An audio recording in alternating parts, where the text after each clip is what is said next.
So our reporter James Savundra is here with us throughout the morning. James, you're going to shed a bit more light on this for us. If you was Harry Potter, what spell would you recommend? Harry Potter fan? I am a Harry Potter fan, but I think Erik needs a big spell to try and turn things around at United after the first three matches. Because, listen, it's very early in the season to be getting the backing of the hierarchy, isn't it? Yeah, it does. I mean, Omar Berrada and Dan Ashworth spoke to the national press ahead of the match against Liverpool, and at that point, United had won their opening game against Fulham, lost in the dying minutes against Brighton, but 3 points in 3 games isn't a brilliant start. But both Omar Berrada and Dan Ashworth said they absolutely believe in Erik ten Hag. They believe he's the right man to lead Manchester United forward. Both men speaking to the press and making clear that they'll do everything in their powers to help Ten Hag to get United to where they need to be this season. And they feel like United are heading in the right direction as a club. It was a really impressive summer in terms of what they did from a recruitment point of view.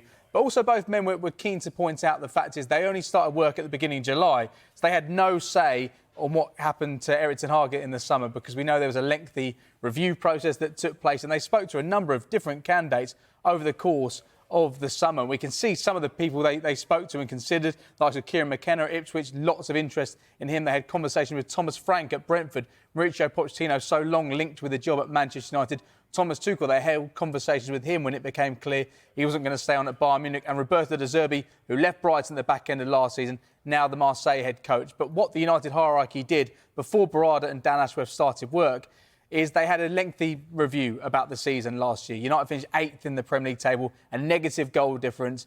But that victory in the FA Cup final against Manchester City felt like it did turn the tide. I think there was a lot of fan optimism about life under Erik ten Hag after what had been a really difficult first couple of seasons. There were so many injuries last season, which had a real factor for them as well. But we can hear what Omar Berrada has had to say when it comes to Erik ten Hag staying on as Manchester United. And he said that Erik has our full backing and we've worked very closely together. Do we believe in Erik? Absolutely. We're going to continue working very closely with him to help him get the best result out of the team. We think Erik is the right coach for us and we're backing him. And also sporting director Dan Ashworth also said he's enjoying working with Ten Hag. The club will continue to support him in any and every possible way to deliver success for Manchester United. So the hierarchy at Manchester United backing their man despite what has been an already troubling start to the season.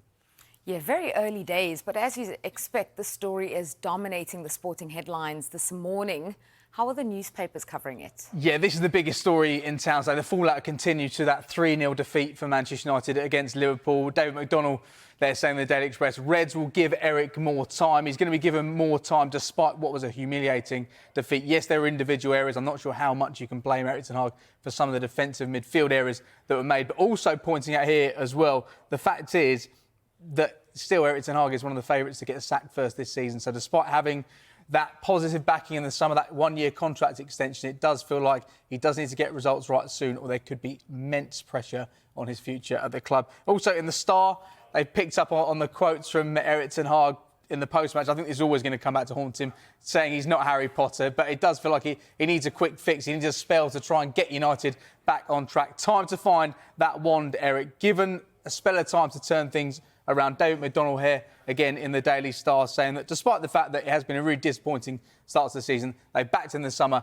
he will be given an opportunity to turn things around. And then also in the Mirror, again, you're getting backed in the morning. So that's good news for Erik ten Hag, getting the unequivocal backing from Omar Berrada and Dan Ashworth. He'll be given time to transform United's season. And we spoke to a couple of journalists last night on Back Pages Tonight, and they gave their take on Erik ten Hag's future at Manchester United, despite the fact he got that high-profile backing from Omar Berrada and Dan Ashworth.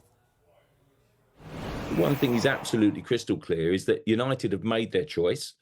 They believe in Ten Hag. They think he's the man to go forward, and they've got to give him that time and that support and that backing for the long term, not just the short term. You know, us in the media are always knocking clubs for being too knee-jerk, and I do think Ten Hag, bearing in mind his record of winning trophies, the emphasis is clear. He's got to get United back into the Champions League places. United expect nothing less than that. They expect to be dining at the European football's top table. And I do think, even though that backing has come, I'm sure that this season will be judged on whether he gets back into the Champions League or not. I still think it's going to end in tears with Ten Hag, but not yet. And he might be the bookies' favourite to get the sack. I don't think that will be right. I think one or two will go in front of him. Yeah, and I really hope it does work out for him and United, but I'm just not sure. There's still so many fundamental issues with that team, and I think Dan Ashworth certainly knows that.